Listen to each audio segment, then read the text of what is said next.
term elder abuse describes the phenomenon in general. As a term, it is gender neutral, and elderly care services usually do not pay attention to the gender of the victims. Historically, much of the research and other literature investigating violence against older persons do not pay attention to significance of gender either. However, many researchers today criticize the use of gender-neutral terms and have brought up gender differences within this phenomenon. But what do we mean by the term older person?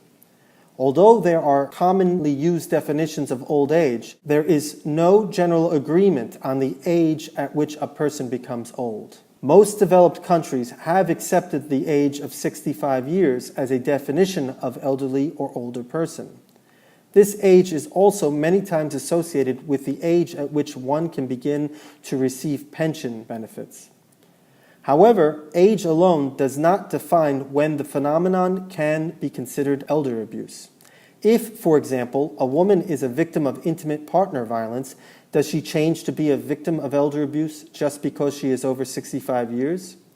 Older women may in fact experience abuse at the hands of their partners throughout life. Victims of violence share similar characteristics such as fear of retaliation and stigmatization, desire not to leave home or desire to protect the abuser, emotional distress, and, in cases involving persons with decreased capacity, difficulties in reporting the abuse. Power and control plays a central role in violence against women, and in older women's cases, it is even more important.